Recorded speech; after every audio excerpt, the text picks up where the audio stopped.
सबको नमस्कार। किसानों ने कल एक दिन के उपवास का ऐलान किया है। उन्होंने अपील की है पूरे देश की जनता से कि उनके किसानों के समर्थन में सब लोग एक दिन का उपवास रखें।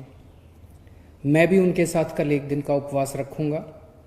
मैं सभी आम आदमी पार्टी के कार्यकर्ताओं से, समर्थकों से अपील करता हूं कि वो भी किसानों की इस मांगों के समर्थन में एक दिन का उपवास रखें। और मैं देश के सभी लोगों से अपील करता हूं, बहुत सारे हजारों लाखों करोड़ों ऐसे लोगों को मैं जानता हूं जो दिल से किसानों के साथ हैं। अपनी दिन ब दिन की दिनचर्या की वजह से वो बॉर्डर पे नहीं पहुंच पा रहे, लेकिन दिल से उनके साथ हैं। ऐसे सब लोग, अब उनको भी मौका मिला है, ऐसे सब लोग अपने अपने घरों में एक एक दिन का उपवास रखें और किसानों की मांगों के समर्थन में प्रार्थना करें। मैं देख रहा हूं पिछले कुछ दिनों से केंद्र सरकार के कुछ मंत्री और भारतीय जनता पार्टी के कुछ लोग बार बार कह रहे हैं कि ये किसान देशद्रोही हैं, ये आंदोलन देशद्रोहियों का है, यहाँ पे एंटी नेशनल लोग बैठे हुए हैं। मैं उनसे पूछना चाहता हूँ, हजारों एक्स सर्विसमैन, पूर्व सैनिक जो रिटायर हो चुके हैं, ऐसे हजारों पूर्व सैनिक वहाँ पे बॉर्डर पे किसानों के साथ बैठे हुए हैं, जिन लोगों ने एक समय में देश की रक्षा करने के लिए अपनी जान की बाजी लगाई थी। ऐसे हजारों सैनिक हैं जो अपने घरों में बैठ के उनके लिए दुआएं कर रहे हैं, प्रार्थना कर रहे हैं। ये सारे एंटी नेशनल हैं। मैं उनसे पूछना चाहता हूं, इनके मंत्रियों और भाजपा के नेताओं से, कि ऐसे कितने ही नेशनल और इंटरनेशनल खिलाड़ी हैं जिन्होंने देश के लिए इंटरनेशनल स्तर पे, अंतर्राष्ट्रीय स्तर के ऊपर देश के लिए नाम कमाया और देश के लिए मेडल जीत के लाए। ऐसे कितने ही खिलाड़ी वहां पे बॉर्डर बैठे हुए हैं किसानों के साथ, अपने अपने घरों में बैठ के वो दुआएं भेज रहे हैं उनको। ये सारे इंटरनेशनल खिलाड़ी जो देश के लिए खेले थे और जिन्होंने देश के लिए मेडल जीते थे, ये सारे एंटी नेशनल हैं। मैं पूछना चाहता हूं इन सारे बीजेपी के नेताओं और इन सारे मंत्रियों से, कितने सिंगर्स हैं, बॉलीवुड सेलिब्रिटीज हैं जो किसानों के बच्चे हैं। मैं जानता हूं कुछ कुछ सिंगर्स को तो मैं खुद जानता हूं, कुछ सेलिब्रिटीज को मैं खुद जानता हूं जो किसानों के बच्चे हैं, किसानों के परिवार से आते हैं। ये सब लोग जो इनको समर्थन कर रहे हैं, ये एंटी नेशनल हैं। कितने ही ऐसे डॉक्टर्स हैं जिन्होंने अपना समर्थन दिया है, ये सब डॉक्टर्स हमारे देश के एंटी नेशनल हैं। आज मुझे पता चला बहुत बड़ा वकीलों का समूह बॉर्डर के ऊपर उनको समर्थन देने के लिए पहुंचा था। ये देश के सारे वकील एंटी नेशनल हैं। कितने ही व्यापारी हैं, पंजाब से कई व्यापारी मेरे से मिलने के लिए आए कुछ दिन पहले। उन्होंने बताया कि पूरे पंजाब के सारे व्यापारी इनके साथ हैं, और केवल पंजाब नहीं, पूरे देश के सारे व्यापारी इनके साथ हैं। देश के सारे व्यापारी एंटी नेशनल हैं। मुझे याद आ गया अपने अन्ना हजारे जी के आंदोलन के दिन, जब हम भी रामलीला मैदान में आंदोलन के लिए बैठे थे।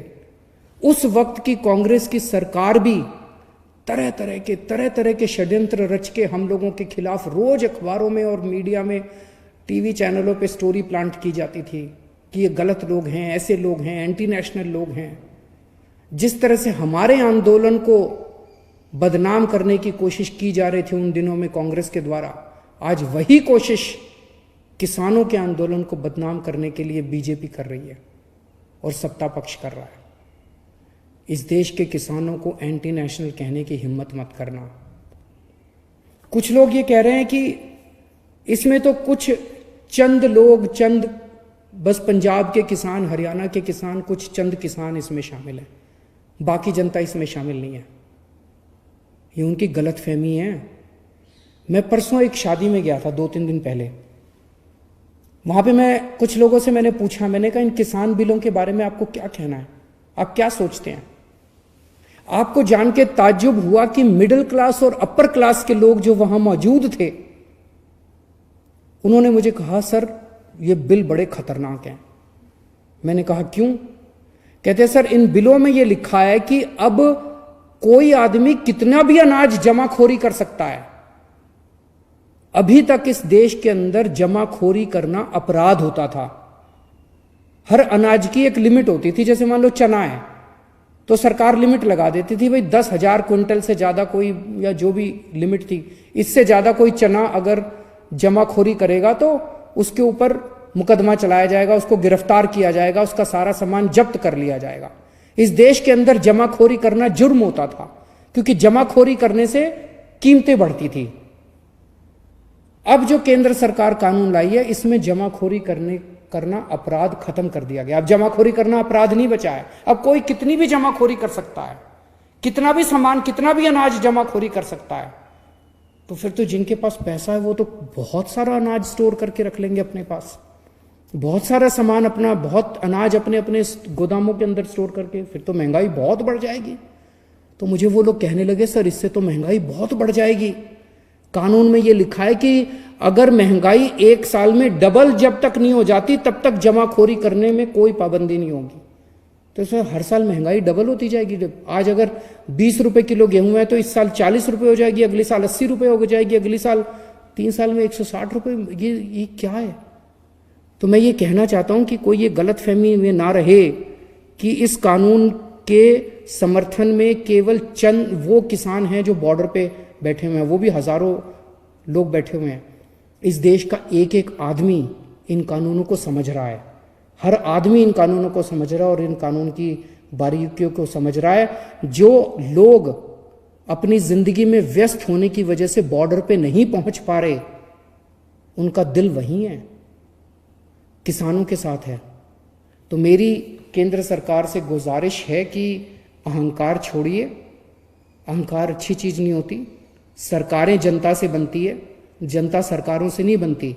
अगर जनता इन तीनों बिलों के खिलाफ है तो इन तीनों बिलों को तुरंत रद्द किया जाए और एमएसपी के ऊपर किसानों की फसलें खरीदने की गारंटी देने का बिल बनाया जाए। जितनी भी किसानों की मांगे हैं उन सारे किसानों की मांगों को तुरंत मंजूर किया जाए। नमस्कार।